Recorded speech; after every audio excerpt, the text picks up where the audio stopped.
আমরা দিন কাটাচ্ছি আতঙ্কের মধ্যে। গুজব রটে গেছে কে নাকি অ্যাসিডের বোতল নিয়ে ঘুরছে। সুযোগ মতো অনু আপার মুখে ঢেলে দেবে। সুযোগ পাচ্ছে না। অনু আপার বন্দি জীবন কাটছে। ঘর থেকে বেরোনো বন্ধ। জানালার পাশে যাওয়া বন্ধ। বারান্দায় দাঁড়ানো বন্ধ। বেচারি শুধু কাঁদে আর হয়তো মনে মনে ভাবে একটা বিয়ে হোক, ঝামেলা শেষ হোক। আমার প্রতিভাবান বাবা অনেক দেখে শুনে যে চিজটিকে বের করলেন তার নাম ইসমাইল হোসেন। শ্রাবণ মাসে বিয়ে হয়ে গেল। বিয়ের ৭ দিন পর অনু আপা ফেরা যাত্রা এলো। মা জিজ্ঞেস করলো, বর কেমন রে? অনু আপা মুখ শুকনো করে বলল, ভালোই, কিন্তু মারধর করে। মা আকাশ থেকে পড়লো। মারধর করে মানে? কি সর্বনাশের কথা! মারধর করবে কেন? জানি না মা। বাবা অত্যন্ত বিরক্ত হয়ে বললেন, বেকুব মেয়ে, কি বুঝতে কি বুঝেছে, গায়ে ধাক্কা টাকা লেগেছে বোধহয়। অনু আপা ঠিকই বুঝেছিল, লোকটা অসুস্থ, নির্বিকার মারধর করে, অথচ কথা বলার সময় যে কি মিষ্টি মিষ্টি কথা বলে। হারামজাদা ছোট লোক। কেমন আছিস রে আপা? অনু আপা বলল, আমি ভালো আছি। তোর কি হয়েছে? এরকম লাগছে কেন? কিরকম লাগছে? অসুখ অসুখ লাগছে। আমার শরীর ঠিকই আছে। বাবার অবস্থা কাহিল। সে কি? কি হয়েছে? ভয়াবহ কাশি। সতিনেক টাকা থাকলে দে, চলে যাব, সময় নেই। আচ্ছা দিচ্ছি, তুই বস। আমি অনু আপার বসার ঘরে রইলাম। অনু আপা অদৃশ্য। এদের বাড়িটা এজমালি। ৩ ভাই এবং ২ বোনের মধ্যে ভাগ হয়ে অনু আপাদের ভাগের ২ তলার একটা বড় বাড়ি, ১ তলার ২খানা ছোট ছোট ঘর এবং ২ তলার বারান্দার খানিকটা অংশ। ২ তলার বড় ঘরটা দুভাগ করে বসার এবং শোবার ঘর তৈরি করা হয়েছে। বারান্দায় রান্নার ব্যবস্থা করা হয়েছে। বিয়ের আগে বলা হয়েছিল সমস্ত বাড়িটাই আমার দুলাভাইয়ের। বাবাকে তারা বাড়ি ঘুরিয়ে ফিরিয়ে দেখিয়েছে। বাবা আবেগ আপ্লুত কণ্ঠে আমাদের এসে বলেছিলেন, রাজপ্রাসাদের মতো বাড়ি, বিরাট খানদানি ব্যাপার। অনুর কপাল ফিরে যাবে। এই নে বিরু, খা। অনু আপা প্লেটে করে ২খানা ভাজা ইলিশ মাছের ডিম নিয়ে এলো। গরম গরম ভেজেছি, খেয়ে ফেল, টপ করে মুখে দিয়ে গিলে ফেল। টপ করে গিলে ফেলা যাবে না, আগুন গরম। চামচ আন, ধীরে সুস্থে খাই। অনু আপা প্লেট নামাবার সঙ্গে সঙ্গে অন্য হাতে অতি দ্রুত আমার পকেটে টাকা চালান করে দিল। এর মানে দুলাভাই বাড়িতেই উপস্থিত। দুলাভাই বাসায়? অফিস যায়নি? বীরু ময়না ভাই, তুই ওকে রাগিয়ে দিস না। আরে পাগল, আমি রাগাবো কেন? তুই ইচ্ছে করে ওকে রাগাস, পরে খুব যন্ত্রণা করে। যন্ত্রণা করলে তুইও যন্ত্রণা করবি। তোমাকে একটা চর দিলে তুই ২টা চর লাগাবি। সে যদি পায়ে লাথি দেয়, তুই তুই বসাবে ডান পায়ে। ফ্রি স্টাইল পদ্ধতি। আস্তে কথা বলতো। আমি উঠি আপা, অনেক কাজ। ওর সঙ্গে দেখা না করে চলে যাবি? কি যে অদ্ভুত কথাবার্তা তুই বলিস, ও রাগ করবে না? ঠিক আছে, বসছি, পাঠাও দুলাভাইকে। তোমার পুত্র কোথায়? শাশুড়ির কাছে আছে, নিয়ে আসবো? কোনো দরকার নেই, শিশির জিনিসটাই আমার অসহ্য লাগে। দুলাভাই হাসি মুখে ঢুকলেন। ২-১টা দিনের মধ্যে চুল কাটিয়ে মনে হলো দেখাচ্ছে অবিকল বানরের মতো। যতই দিন যাচ্ছে লোকটার চেহারা ততই কুৎসিত হচ্ছে। রহস্যটা কি কে জানে? বড়সে লোক। খবর কি? খবর ভালোই। শ্বশুর সাহেবের অবস্থা শুনলাম ভালো না। অসুখ শুনলাম। সিরিয়াস নাকি? না, সিরিয়াস কিছু না। আপনাকে এমন অদ্ভুত লাগছে কেন দুলাভাই? চুল কেটেছেন নাকি? বেশি ছোট করে ফেলেছে। খুব খারাপ লাগছে? লাগছে, বাদরের মতো দেখাচ্ছে। দিন সাথে ঘর থেকে বেরোবেন না, ঘরেই থাকুন। ঘরে বসে কলা টলা খান। কথাগুলো মুখ ফসকেই বলে ফেললাম, তবে কথাগুলো বলা মনে হয় ঠিক হয়নি। দুলাভাই সামনে থাকলে আমার নিজের উপর কোনো কন্ট্রোল থাকে না। কঠিন কঠিন কথা অত্যন্ত স্বাভাবিকভাবে বলতে পারি। আজকে ঠাট্টাটা মনে হচ্ছে একটু কড়া হয়ে গেছে। দুলাভাইয়ের মুখ থমথমে। ভাগ্যিস অনু আপার সামনে নেই, থাকলে সে কি করতো কে জানে। হয়তো কেঁদে কেটে ফেলতো। তবে দুলাভাই ব্যাপারটা ভালোই হজম করলেন। স্বাভাবিকভাবেই বললেন, অসুখের খবর দেবার জন্য এসেছো, না অন্য কোনো উদ্দেশ্য? আরেকটা উদ্দেশ্য আছে। আপনার কাছে কিছু টাকা হবে দুলাভাই? কিছু টাকা মানে? কত? এই ধরুন ৫,০০০। মাথা খারাপ হয়েছে? ১০-২০ হলে দিতে পারি। বেশ, তাই না হয় দিন। দুলাভাই বিরস মুখে একটি ২০ টাকার নোট বের করে দিলেন। আমি বললাম, উঠি দুলাভাই। এই বাড়িতে ঢোকা এবং বের হওয়া ২ বিরক্তকর। নানান ঘর দুয়ার পার হতে হয়। অপরিচিত সব মহিলারা সামনে পড়ে। তারা এমনভাবে তাকায়। বিশেষ করে দুলাভাইয়ের এক বোন মলিনা না ফলিনা কি যেন নাম, আমার সঙ্গে তার অনেকবার দেখা হয়েছে। দেখা হওয়া মাত্র সে মুখ ঘুরিয়ে নেয়, ভ্রু কুঁচকায়, সামনে থেকে বিশ্রী ভঙ্গিতে উঠে চলে যায়। এরকম ভাবে উঠে চলে যায় যে নিজেকে খুব ছোট মনে হয়। আজও বেরোবার সময় মেয়েটিকে দেখলাম, বারান্দায় মোড়ায় বসে আছে, হাতে একটি মোটা বই। আমাকে দেখে সে বই বন্ধ করে চোখ কুঁচকে ফেলল, যেন মহা বিরক্ত। অনু আপা আমাকে এগিয়ে দিতে আসছিল। আমি উঁচু গলায় বললাম, আপা, তোর শ্বশুরবাড়ির সবার কি মুখ কেমন যেন লম্বাটে, ছুঁচের মতো। তোর পুত্র এরকম হয়েছে। ব্যাপারটা কি বলতো? বলেই আমি আর দাঁড়ালাম না। লম্বা লম্বা পা ফেলতে শুরু করলাম। মনে মনে আশা করছি ঘাটা ঠিক জায়গায় লাগিয়ে দেব। একবার পেছনে ফিরে দেখতে পারলে ভালো হতো। সাহসী কুলোচ্ছে না। মাথার উপর রোদ চড়চড় করছে। কোথায় যাওয়া যায়? ভর দুপুরে যাবার মতো কোনো জায়গা খুব বেশি নেই। শহীদুল্লাহ হলের দিকে যাওয়া যায়, রমিজের কাছে। রমিজ তার নিজ রুমেই রান্নাবান্না করে। ভালোই করে। রুম ভর্তি রান্নাবান্নার আয়োজন। শিলপাটা পর্যন্ত আছে। একটা কাজের মেয়ে মাঝে মাঝে এসে মশলা পিষে দিয়ে যায়। বিশ্ববিদ্যালয়ের হলগুলোর চমৎকার সব ব্যবহার হচ্ছে। কোনো কোনো রুম ভাড়া দেওয়া হয়েছে বাইরের ব্যাচেলর চাকরিজীবীদের কাছে। তারা দিব্যি মাসের পর মাস থাকছে, ভাড়া ছাত্রদের কোনো একটা বিশেষ দলের কাছে চলে যাচ্ছে। সুন্দর সিস্টেম। রাহাজানি ছিনতাইয়ের দল তারা থেকে ঢুকে পড়েছে হলে। হল হচ্ছে অত্যন্ত পবিত্র জায়গা। এখানে পুলিশ ঢুকবে না। যে কেউ এখানে কিছুদিন নিশ্চিন্তে থাকতে পারে। রমিজকে তার ঘরে পাওয়া গেল। আমি বললাম, রান্না কি? রমিজ বিরক্ত মুখে বলল, ইলিশ সর্ষে। তুই ঠিক খাওয়ার আগে আগে আসিস কেন বলতো? ভাত শর্ট পড়বে। পড়ুক। গোসল করবি? গোসল সেরে আয়। খিদায় প্রাণ যাচ্ছে, এক্ষুনি ভাত নিয়ে বসবো। হলের গেটের সামনে তুমুল হইচই হচ্ছে। ফট করে একটা ফাঁকা গুলি হলো। একজন হকি স্টিক নিয়ে দৌড়াচ্ছে। হকি স্টিকের মতো অচল অস্ত্র এই বেকুব কি করছে কে জানে। আমি বললাম, গোলমাল হচ্ছে কিসের? কোনো সমস্যা আছে? রুম ভাঙাভাঙি হবে? না, অন্য ব্যাপার। তেমন কিছু না। একটা গাড়ি অ্যাক্সিডেন্ট করেছে। মালিককে ধরে নিয়ে আসা হয়েছে। অ্যাটাক আছে। টাকা দিলে ছাড়া হবে। কোন পার্টি ধরলো? জানি না। জাগ্রত ছাত্র সমাজ হবে। বেচারার অবস্থা কাহিল। হেভি মারধর হচ্ছে। স্যার আসছে না? পাগল হয়েছিস? স্যাররা এখন এখন বেরোবে? সব ঝামেলা মিটলে দু একজন উকি দেবে, জাগ্রত ছাত্র সমাজকে ধমক দেবে। এমন সাহস কোনো স্যারদের নেই। সব ভেরুয়া। ঝামেলা লাগলে স্ত্রীর আঁচলের বাতাস খায়। অ্যাক্সিডেন্টে যে আহত হয়েছে সে হলের ছাত্রী নয়, বাইরের লোক। সে বাড়ি চলে গেছে। গাড়িওয়ালাকে ক্ষতিপূরণ দিতে হচ্ছে। এই ক্ষতিপূরণ কার কাছে যাবে কেউ জানে না। আমি বন্দিকে এক নজর দেখতে গেলাম। ঠোঁট কেটে বিশ্রী অবস্থা, চোখ রক্তবর্ণ। সে খালি গায়ে শুধুমাত্র একটা আন্ডারওয়্যার পরে বসে আছে। লোকটি আমার দিকে তাকিয়ে অদ্ভুত গলায় বলল, আমি কিছু করিনি। ফকির কিসিমের একটা লোক লাফ দিয়ে গাড়ির সামনে পড়ে গেছে। আমার অপরাধ কি বুঝলাম না। আর অপরাধ যদি হয়ে থাকে বিচার হবে, আইন আছে, আদালত আছে। একজন ছাত্র এগিয়ে এসে প্রচণ্ড একটা চর বসিয়ে কর্কশ গলায় বলল, মানুষ মেরে বড় বড় কথা? আইন দেখায়। মানুষ তো মরে নাই ভাই। চুপ থাক। আপনারা কি করতে চান? মেরে ফেলতে চান? চুপ থাক শালা। 20,000 টাকা ফেল, তারপরে কথা। সন্ধ্যার মধ্যে 20,000 টাকা পাওয়া না গেলে পেট্রোল দিয়ে গাড়ি পুড়িয়ে দেব। আয় পেট্রোল নিয়ে আয়। মানুষ মেরেছে বলে কথা। যান, গাড়ি পুড়িয়ে ফেলুন। একটা পয়সা দেব না। তোর বাপ দেবে। শারাপ। রোগামতো একটা ছেলে এসে আচমকা লোকটিকে একটি ধাক্কা দিল। সে গড়িয়ে পড়ে গেল। আমি সরে এলাম। সময় বদলে যাচ্ছে। এখন সব তুচ্ছ মনে হয়। কিছুদিন পর হয়তো দেখা যাবে পকেটমার ধরা পড়েছে, তার চোখ তুলে ফেলা হচ্ছে। ছেলে বুড়ো খুব শীঘ্রই নিয়ে সেই দৃশ্য দেখতে গেছে। ঘন ঘন হাততালি পড়ছে। এর নামই সময়। সময়কে গাল দেয়া যাবে না। তোমরা সময়কে গাল দিও না। আমিই সময়। স্বয়ং আল্লাহ এই কথা বলেছেন।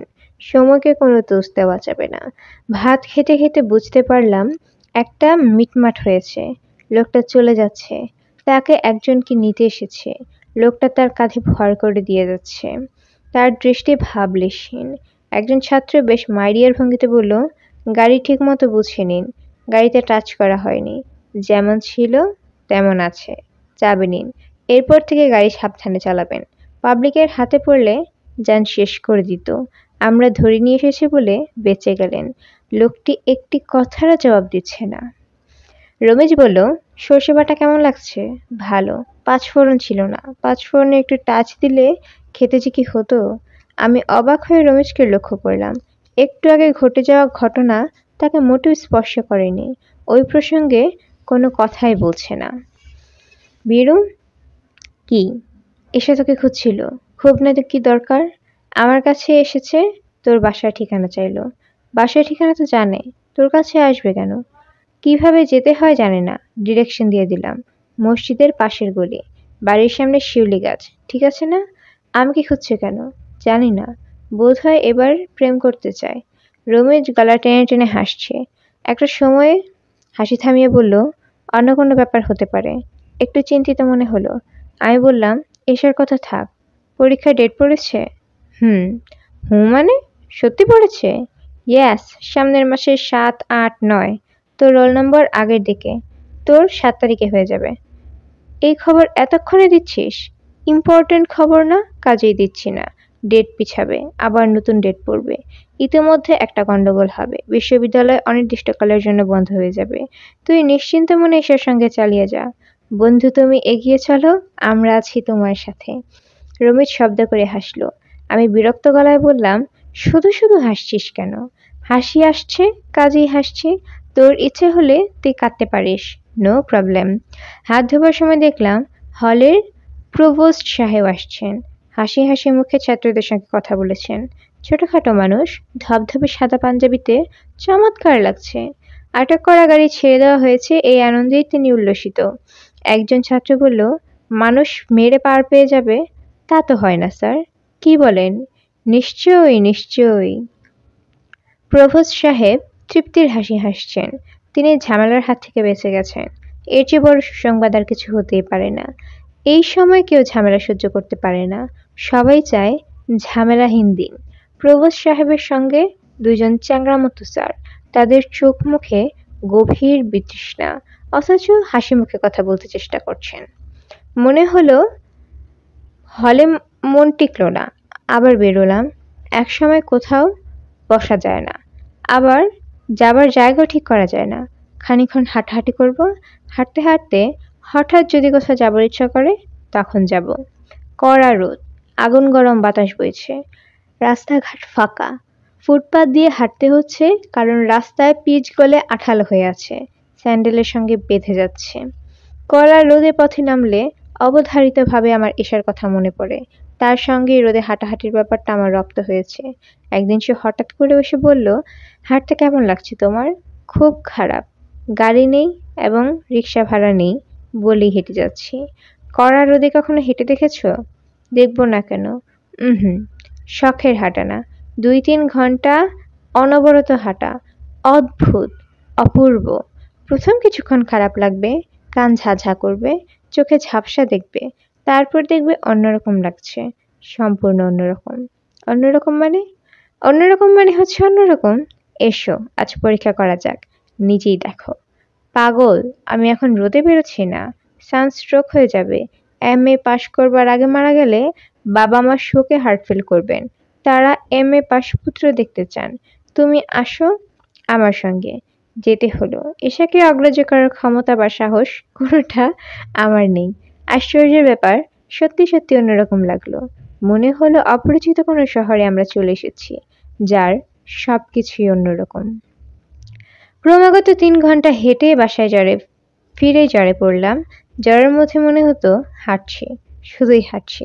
সে জ্বর সারতে ১ সপ্তাহ লাগলো। এরপরেও এশার সঙ্গে গিয়েছি ভর দুপুরে যাওয়া। পুরনো ঢাকার গলিতে গলিতে হেঁটেছি।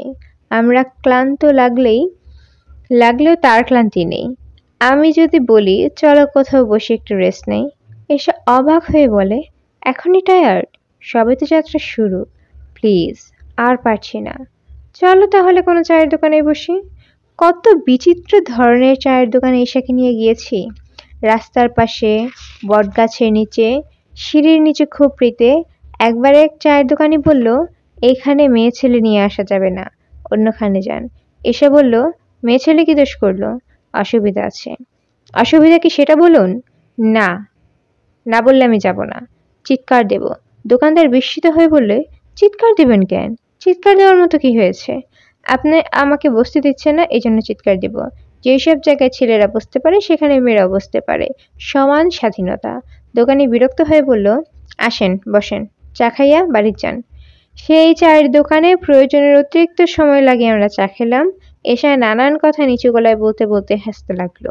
এসব সে করছে দোকানদারকে রাগিয়ে দেওয়ার জন্য।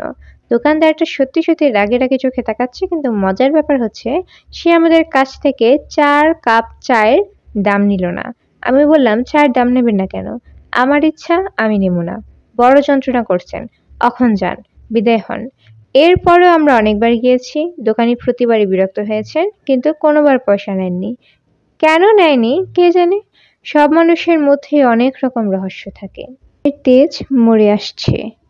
এখন আর হাঁটতে ভালো লাগছে না। ওই চায়ের দোকানটায় গেলে কেমন হয়? 1 কাপ চা এখন নিশ্চয়ই খাওয়া যেতে পারে। আজ সে পয়সা নেবে কিনা কে জানে। হয়তো নেবে। এসার সঙ্গে থাকলে নিত না। এই পরীক্ষাটাও হয়ে যাক। এসাবিহীন অবস্থায় কি হয়। চায়ের দোকানির নাম রমজান। গোলগাল মুখ, মাথা ভর্তি বারবি চুল। চোখ দুটি আরো বড় বড় হলে মধ্যবয়সের কবি নজরুলের হিসেবে চালিয়ে দেওয়া যেত। রমজান আমার দিকে আগ্রহ নিয়ে তাকালো। হাই তুলে বলল, মুন্সি, এনারে চা দে। চা খাবার সময় লক্ষ্য করলাম সে একবারও আমার দিকে তাকাচ্ছে না। 1 টাকা চায়ের দাম দিলাম। সে নির্বিকার ভঙ্গিতে ক্যাশ বাক্সে রেখে দিল। আমি বললাম, এসা কি এর মধ্যে এসেছিল? ওই যে মেয়েটা আমার সঙ্গে, রোগা লম্বা, কাঁধে সবসময় একটা ব্যাগ। আসে মাঝে মধ্যে। একা? না, চশমাওয়ালা একজন সাথে থাকে। ছেলে নামে? ছেলে, সুন্দর মতো একজন। এই বলেই রমজান একটা উপহাসের হাসি দিল। বোধহয় সে ভেবেছিল এটা শোনার পর আমি উ বলে চিৎকার করে বুকে হাত রেখে বসে বসবো। রমজান তাকাচ্ছে টেরা চোখে। আমি বললাম, চশমা পরা ছেলে? খুব ফর্সা? হুম। ও হচ্ছে তার স্বামী। ওর নাম মুনির। রমজানের মুখ এবার হা হয়ে গেল। এটা শোনার জন্য সে বোধহয় প্রস্তুত ছিল না। মানুষকে পুরোপুরি বেকুব বানানোর একটা অন্যরকম মজা আছে। কেমন ড্যাব ড্যাব করে তাকাচ্ছে বেটা। উনার বিহা হইছে? হবে না, বয়স তো কম হয়নি। একটা ছেলে আছে 2 বছর বয়স, মন্টু নাম। আপনি ওনার কে হন? কেউ হই না, খাতিরের লোক। লোকটির চোখে লোকটির দিকে তাকিয়ে চোখ টেপার একটা ইচ্ছা হচ্ছিল, কিন্তু পারা গেল না। এই টেকনিকটা শিখে নিতে পারিনি। চোখ টিপলে 2 চোখ একসঙ্গে বন্ধ হয়ে যায়। আমি বেরিয়ে এলাম। রমজান বেটাকে পুরোপুরি বেকআপ বানানো যায়নি। সে গল্পটা বিশ্বাস করেনি। একটা ছেলে আছে না বলে আমি যদি ঘটনাটা কাচিয়ে ফেলেছি, ওইটা না বললে সে বিশ্বাস করত। বিশ্বাসযোগ্য হয়ে মিথ্যা কথা বলা খুব কঠিন কাজ। আমার চেনা জানার মধ্যে এই কাজটি সবচেয়ে ভালো করতে পারে মাসুম। মাসুমের চোখ বড় বড়। সমস্ত চেহারায় ভালো মানুষের একটা ভাব আছে। সে চট করে নিজের চোখ চোখে পানি নিয়ে আসতে পারে। আমরা সবাই জানি মাসুমের স্বভাবই হচ্ছে মিথ্যা কথা। সে যখন কিছু বলে আমরা সঙ্গে সঙ্গে বিশ্বাস করে ফেলি। একদিন 3rd ইয়ার ক্লাস হচ্ছে, নবী স্যার ক্লাস নিচ্ছেন। মাসুম দরজার সামনে এসে বলল, স্যার একজন অ্যাক্সিডেন্ট করেছে, পিজিতে আছে, খুবই খারাপ অবস্থা, ব্লাড দিতে হবে। বীরুকে একটু ছুটি দিন স্যার। বীরুর রিলেটিভ। বলতে বলতে মাসুমের চোখ দিয়ে টপটপ করে পানি পড়তে লাগলো। নবী স্যারের মুখ অসম্ভব করুণ হয়ে গেল। তিনি আমাকে ক্লাস থেকে বাইরে নিয়ে এসে বললেন, ডিপার্টমেন্টের সামনে আমার গাড়ি আছে, ড্রাইভারকে আমার কথা বলো, সে তোমাকে হাসপাতালে নিয়ে যাবে। দেশের যে কি অবস্থা, প্রাণ হাতে নিয়ে পথে নামতে হয়। যাচ্ছি কোথায় আমরা? আমি নিজেও তখনও বুঝিনি যে ব্যাপারটা পুরোপুরি রসিকতা। আমার হাত পা কাঁপছে।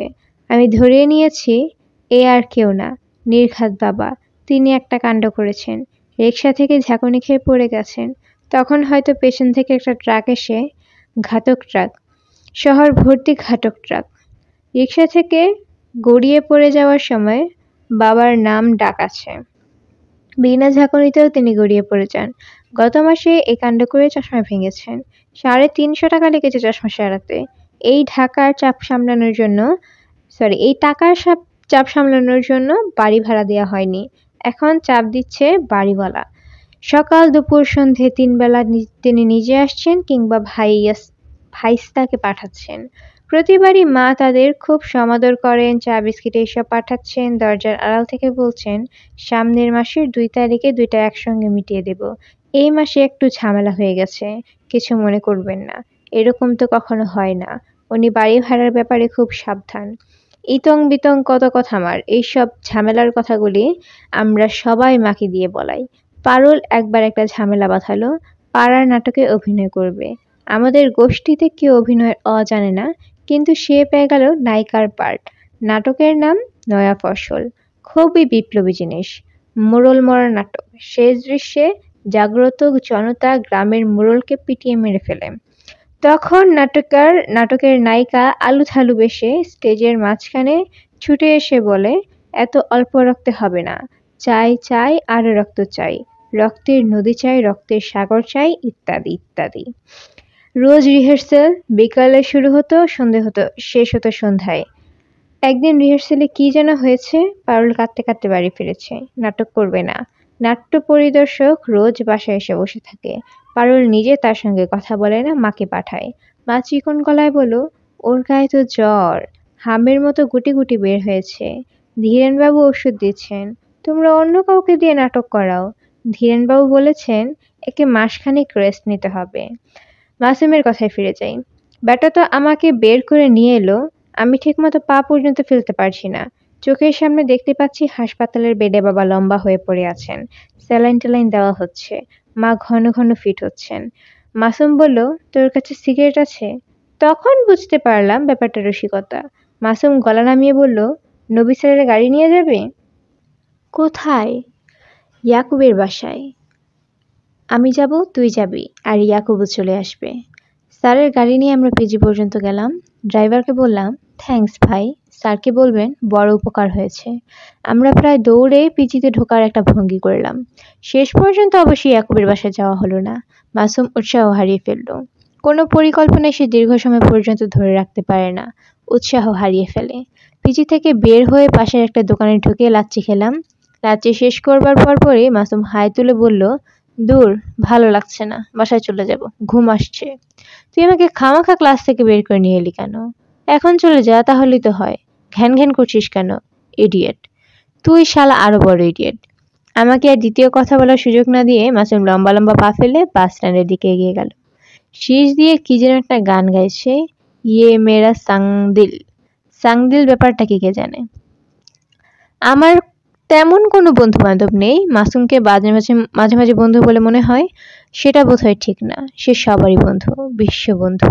প্রথম দিনের আলাপে সে তুমিতে চলে যায় এবং অবলীলায় বলে, একটা টাকা যদি থাকে দাও তো, বাস ভাড়া নেই।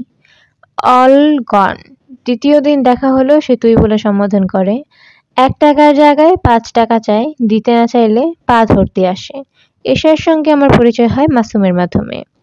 টিএসসিতে গিয়েছি কি যেন একটা কাজে। আমাকে দেখে মাসুম ছুটে এলো, দোস্ত আমাকে উদ্ধার কর, গভীর সমুদ্রে পড়েছি, ডিপ ওয়াটার। কি হয়েছে? একটা মেয়েকে কবি শামসুর রহমানের বাসায় নিয়ে যা। আমার নিয়ে যাওয়ার কথা, নিয়ে যেতে পারছি না, আটকা পড়ে গেছি। শামসুর রহমানের বাসা কোথায়? আমি কি করে জানবো? কবি সাহিত্যিকদের খোঁজ আমি রাখি নাকি? ওইসব হচ্ছে হাই থটের ব্যাপার। ওই মেয়েও কি হাই থটের নাকি? আরে ধুর ধুর, কবিতা লিখেছে, পড়াতে চায় শামসুর রহমান সাহেবকে। ভাই, তোর হাতে পায়ে ধরছি, নিয়ে যা, রিক্সা ভাড়া আমি দেব। মহিলা কবি নিয়ে যাব, পথে কোনো বিপদ হবে কিনা কে জানে, যদি কবিতা শোনাতে চায়। আরে ধুর ধুর, মেয়ে মানুষের আবার কবি হয় নাকি? আয়, পরিচয় করিয়ে দেই। ওই দেখ, পিচ পিচ করে থুতু ফেলছে। কি সুন্দর করে থুতু ফেলছে দেখেছিস? ওই মেয়ের থুতু ফেলা দেখে যে কোনো ছেলের প্রেমে পড়ে যাবে। কি, প্রেম প্রেম লাগছে না? আমি মাসুমের সঙ্গে এগুলাম। মাসুম হাসি মুখে বলল, এশা, আমার এই বন্ধু তোমার প্রেমে পড়ে গেছে। গভীর প্রেম। এশা মাথার চুল ঠিক করতে করতে বললেন, কি দেখে প্রেমে পড়লো? তোমার থুতু ফেলা দেখে। কাইন্ডলি আর একবার ফেলো। এশা সত্যি সত্যি থুতু ফেললো। খুব স্বাভাবিকভাবে আমাকে জিজ্ঞেস করলো, আরো ফেলতে হবে না একটাতেই হবে? আমি জবাব খুঁজে পেলাম না। ধারালো অথচ সুন্দর জবাব চট করে মাথায় আসে না, আসে অনেক পরে। এশার এই প্রশ্নের 3টি চমৎকার উত্তর পরদিন আমার মাথায় এসেছিল, অথচ সেই সময় বোকা ধরনের একটা হাসি দিয়ে মাসুমের দিকে জ্বলন্ত দৃষ্টি ফেলেছিলাম।